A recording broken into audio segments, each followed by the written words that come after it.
Welcome to the Heart of Giving. As you know, this program is about the nonprofits in the city of Long Beach.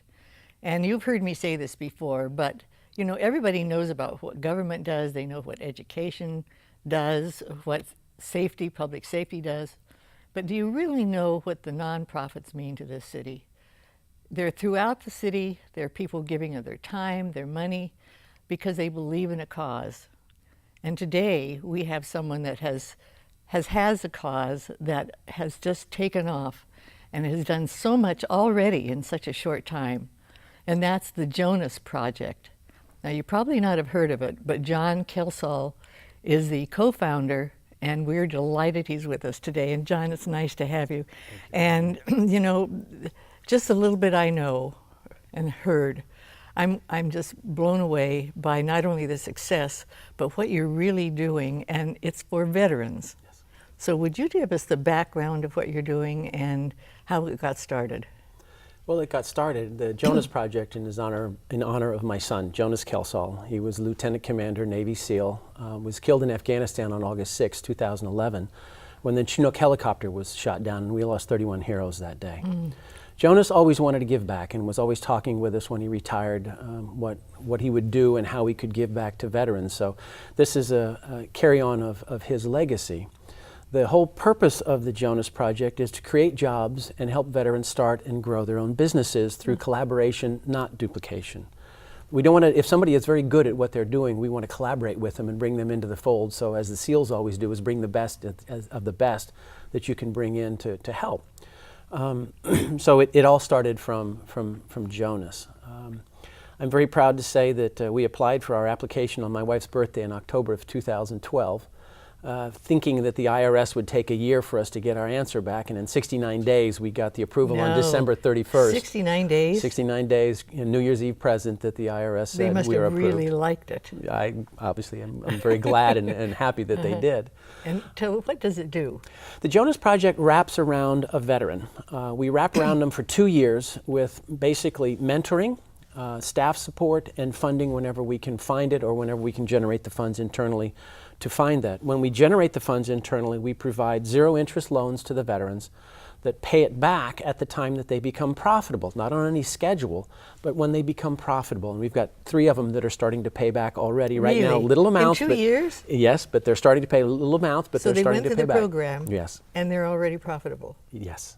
We actually have 19 veteran-owned businesses that we're working with in 7 states. We've got 34 wonderful volunteers. We have 1 paid veteran who is half-time, part-time with us. And 25, we just got another mentor today, and 2/3 of the mentors are veterans themselves from all over the U.S. Wanting to help. Wanting to help. It's incredible. It's amazing, the amount of And how support. did you get the information out? Well, we kind of just went under the radar a little bit when my daughter and her friend developed our website and did a beautiful job. As a matter of fact, they won an award for the website through the 2014 MEA Summit Awards. So we pushed the website, we pushed the Facebook, and we pushed it out to the community and people that we knew, and by word of mouth, it just went crazy. As I was telling you earlier, our first mentor, we were trying to start in Lakewood and Long Beach to kind of get our feet on the ground and get the bugs worked out. And our first mentor came from Lafayette, Louisiana. And I vet everybody, and I call him up, and I said, Trey, this is John. And he says, before you go any farther, I was in Jonas's class at Caddo Magnet High School. This is important to me. And of course, I melted at that point. Oh, yeah. We've got a Navy SEAL that's one of our veteran-owned businesses that got his Trident pin in the same class as Jonas. He's being mentored by a colleague of Jonas's at the University of Texas when he got his degree there. So it's just keeps going round and round. It's amazing. So you're getting people that want to donate as well as people that want to enter. Yes, we've got the veteran-owned businesses, male and female, that we have coming on board. We've got mentors that are giving of their time, just huge amounts of time that they give, at least 5 hours a month that they donate. That are already in business. Already in. These are successful. Yes. One of them I can't even tell you because he's such high profile and I can't put him on the website, but it's a company that, well, I can't say it, but Okay. he's too high profile Okay. and doesn't want to have, but you can go to our website and So and he's see an ex-service person. Yes. And he likes what you're doing. Yes. And is donating. He's donating his time. Oh, his time and. Well, yes. And he is an expert in marketing and just incredible. And where do you do all of this work? We work out of our home in Laguna Woods, which is our home base, but in order to have access to the public and to have David, we call him David Bird Dog Hinkapy because he goes out and finds all the resources. We've linked up with Public Counsel in LA. I don't know if you're familiar with them, but they're the largest pro bono law firm in the world. And Paul Fries is the vice president there, is on the board of the Jonas Project, is a veteran himself. All of our board members are veterans, by the way. We've linked up with Ranger Lawyers, which is all over the U.S., a bunch of special operations, people that became lawyers and now want to give back and help with incorporating or documentation or agreements or whatever it might be. The different levels are just incredible. But now, when you say you're in how many states? 7. 7 states. How do you coordinate that? I mean, how do you know that they're doing a good job? Are they getting the mentors from that area? No. The location of the mentors and the location of our board is irrelevant. With today's technology, with video and telephone and everything else, you can have a conversation. As a matter of fact, I had one in this morning with a gentleman in Virginia Beach on my way here. So the technology allows us to be anywhere. The important thing is that we have a mentor that's a match for that veteran-owned business with their what so they have want to one do. mentor? They have one primary mentor. I If see. they have additional needs, then we set up what we call a veteran task force. So you may have a primary mentor that's going to wrap around you for 2 years, and you have a special need, let's say in marketing. So we would go to Nick to see if he would be available to come in and be part of that veteran task force for the specific needs at that point in time. Or Paul would send somebody in for a lawyer that has a specific need at that time. So it's But really personalized. very personalized. And not only the information they get, I'm sure that just the encouragement Yes. is what they need. Yes. It's a resource Yes. that helps them. Well, 2 things we found through this project very serendipitously is 2 things that veterans need when they transition out is purpose and place or community. What I mean by purpose is when you were in the military, you had a very specific job, specific report, specific things that you had to do, but it was very specific, it was very clear. The community was very clear. Everybody around you would give their life to take care of you. All of your needs are taken care of. Your housing, your insurance, your medical, your transportation, your food, Yeah. all is taken care of when you're in the military. And literally when you walk through that door, all of It's that's all gone. So when you walk through that door, nobody is there to take care of you or work with you except your family and close friends. And all of your have to needs, go searching. you have to start from ground zero, and that's one of the problems. So what we found out is we have the purpose because they have a passion for whatever business that they want to start. And the community is, we found with putting the veteran-owned businesses and the mentors together and have Sunday nights, we have an opportunity on Sunday nights for them to talk together as a group, and they also talk and intertwine with each other. So we kind of have the Jonas Project community that we actually brought 2 of them together serendipitously to meet Jack Nadell up in San Bernardino, and we watched these 2 guys that had never met before, both Marine captains, and they just went, "Toom." We said, "Back off, let them go." Let And them we go. realized at that point in time that community is so important. Oh, yes. And what type of businesses have you been part of? Half of them are brick and mortar and half of them are e-commerce. We've got an e-commerce one that is kind of like a Facebook, but a specific need for that. We've got Mad Dog Brew House, which is trying to do a restaurant and custom brew for beer.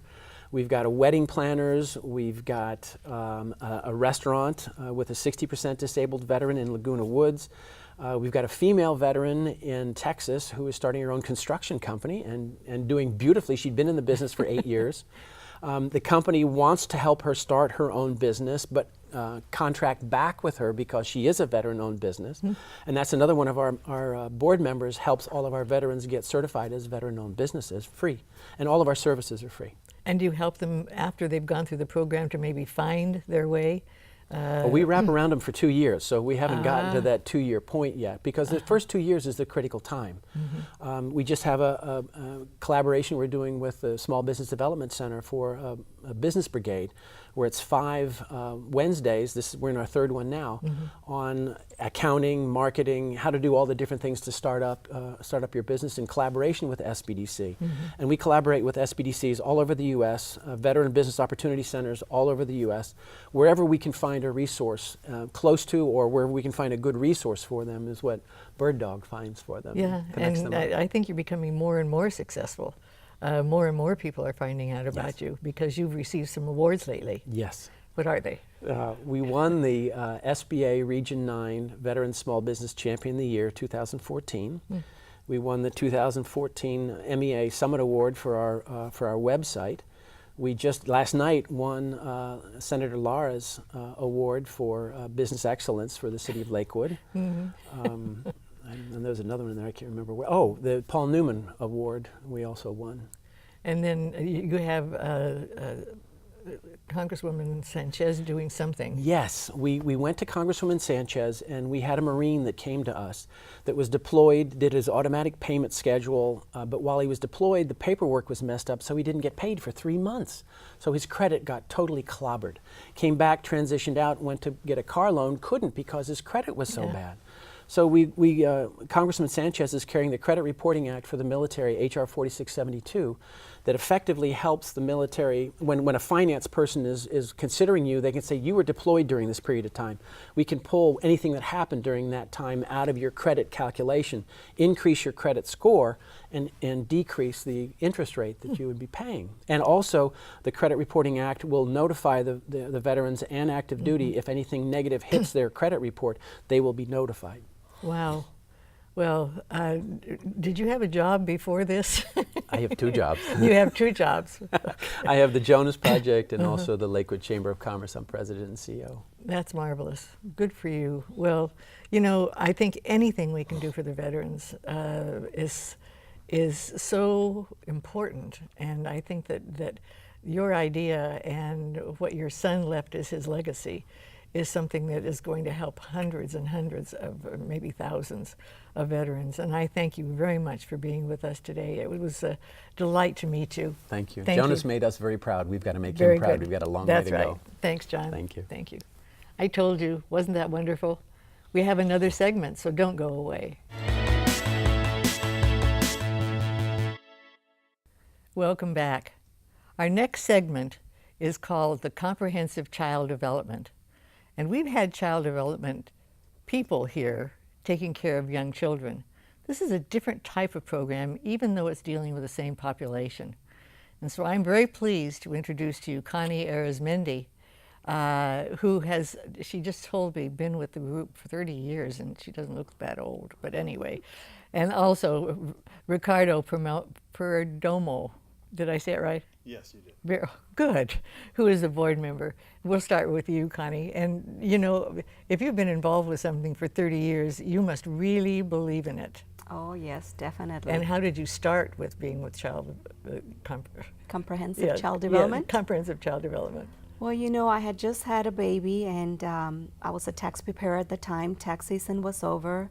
I had a little girl at home, and after a while, I didn't want to go back to work, but someone told me that they were looking for someone to enroll children in this wonderful program that was just starting, and they needed someone who spoke Spanish, and, you know, only for 6 weeks. So I thought, I can do that, you know, 6 Yes. weeks.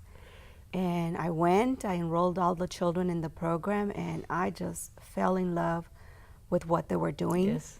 Their purpose. And I was glad that they asked me to continue to stay. So here I Okay, am. tell us what comprehensive child development really is. We provide childcare and education for low-income children in our communities. Basically, we want to make sure that children are well prepared for when they start kindergarten. And along the way, we also have a nutrition program, because part of taking care of the children is feeding them nutritious meals. If they don't eat properly, they don't grow well, they're not able to learn properly. So it all comes together. And this program, and you told me how many were enrolled in Long Beach right now, the number about approximate. Well, we have 400 children in our centers, but we also have our child care food program, and we have over 7,000 children enrolled in our food program.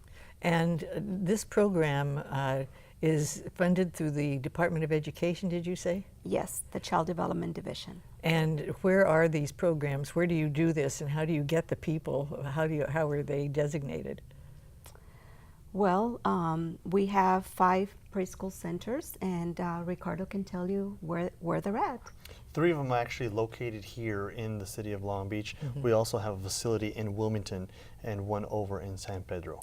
And like, when you have 3 of them here? Correct. And are they in schools, or are they in their own facilities? Where are they? They're actually in their own facilities where the children can go, similar to a school, and the setup's pretty much the same. And what is the age? We have some centers that are infants from 4 months to 5 years of age or before they start kinder. And then we have some that are strictly preschool, and that's about 2.5 to 5 years. Okay, now the 2.5 to 5-year-olds, they're the ones probably in these 3 locations? Yes. We also have 2 more locations, and Ricardo can tell you where they're at. And what are I just got to get it straight. So the where you have the preschoolers is different, is where like a nursery school Yes. in your 3 locations. But Yes. you have many others through your food program and also through your infant. Yes. And where are they? Where do they do this? Well, we have a family daycare network, and these are licensed child care providers that take care of children in their home, and they contract in their own home. Not the children's home, in their Yes, home. in the child care provider's home. And so the parents come to us and say, I need child care. And they may have 2 children, a 3-year-old and a 6-month-old.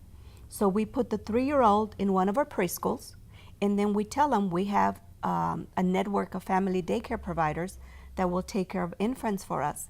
And the parent goes and visits several daycare homes, and then they pick which home they would like their children to attend. Parent comes back you to mean us. the 6-month-old. The 6-month-old is placed in the daycare home. And so now we're able to really completely help the family by taking care of one of the children in the preschool and the 6-month-old in the family daycare home. And the home care providers, how many children can they have? Depends on their license. Some of them have 6, some of them have 8, and some have 12. When they have 12 children, they need to have an assistant. And that could be anywhere from a month old to 2 years old? Is that it? Providers can take care of children any age that they choose, from newborn to after-school children. In our program, we feel that children should start at about 4 months. We recommend that the first 4 months, children should be with their mom at home bonding. So after the 4 months is when we start accepting them in our program, and usually we place them in our family daycare homes.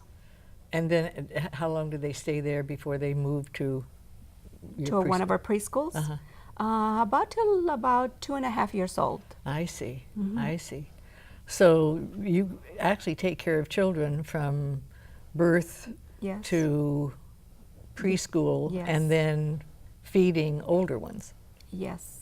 And yes. tell them about the feeding program, the food program. Actually, the feeding program is also in the homes where we have the younger children, and it pretty much provides about 80% of the nutritional value of what children now need.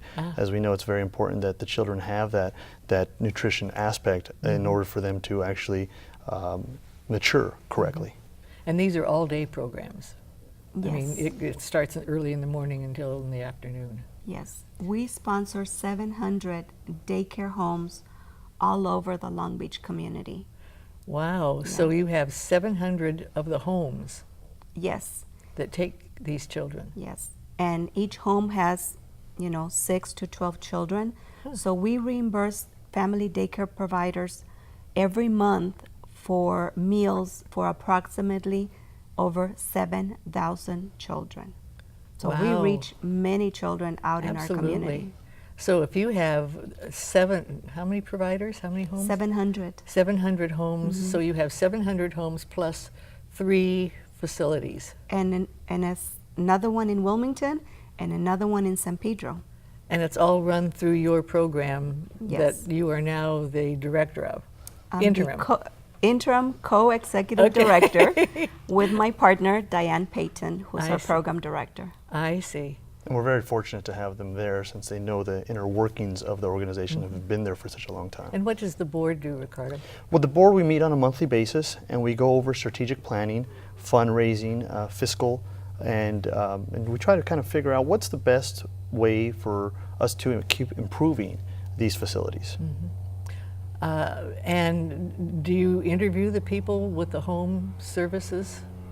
And are you looking for more, or do you have a waiting list of people that want to take children in their home? Yes, we are always looking for family daycare providers to be part of our child care program and take care of children for us. And then we're also looking for daycare providers who can be in our food program.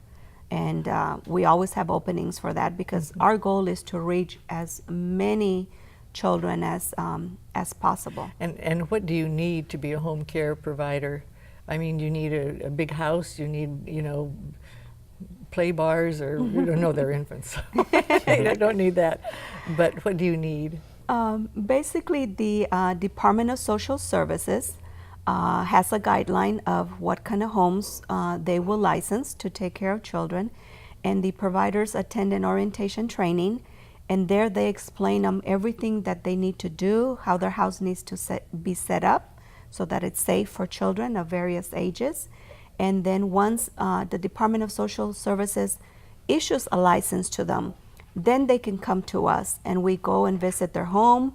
We make sure that it meets all of the requirements, and then we can start placing children in their homes. And the people can, the home care providers can determine if they want new babies or if they Yes. want 2-year-olds. Yes, they tell us. My, and if you have 11, you can have with one person. No, after they have more than 6 children, Oh, they more need than to, 6. More than 6 children, I see. they need to have an assistant because I it's, see. it I takes thought- a lot to take care of 12 children by yourself. Absolutely, Yes. absolutely. Well, that's, I mean, this is an enormous program, and how do people find out about you? Well, we're always advertising, and we are always collaborating with other nonprofit organizations and letting them know that if they have families that have children, to please send them to our facilities, and we let them know all about our program. And of course, we also advertise, you know, on the local newspapers and radios. But for these home care providers, are they all over the city, or are they in one location, or more than others? All over the city. We basically cover the whole LA area and the outskirts of the Orange County as well.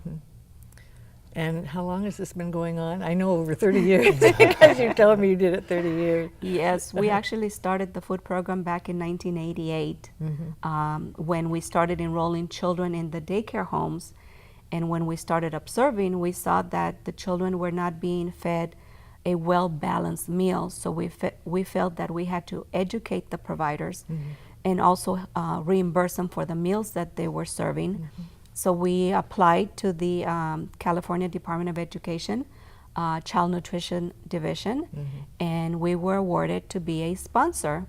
And that's when we started going out to the homes, teaching them about nutrition, well-balanced meals, And able to provide their food. and able to reimburse them for 3 meals a day for each Wow. child. Wow. As you can see how important this is to the whole structure here, and Absolutely. especially one of the reasons why I really wanted to get involved in this organization was because it really affects our local economy. It really empowers these families, and not Absolutely. enables them, empowers them to go out there because they want to. They want to go out and work. They want to be a productive part of the society.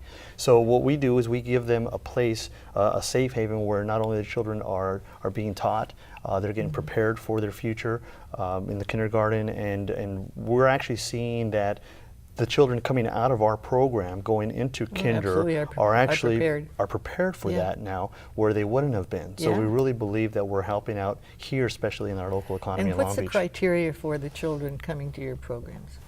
Basically, the family must be low income Okay.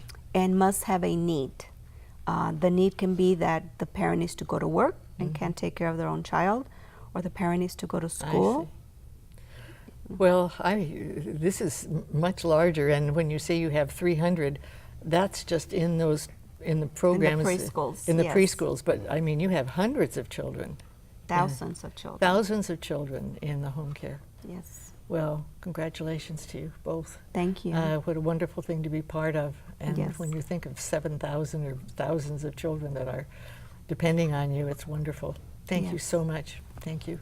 You're welcome. I told you, wasn't that a wonderful story? We are so glad that you've been with Heart of Giving, and we hope you watch the new segments that are coming up. Thanks so much for watching.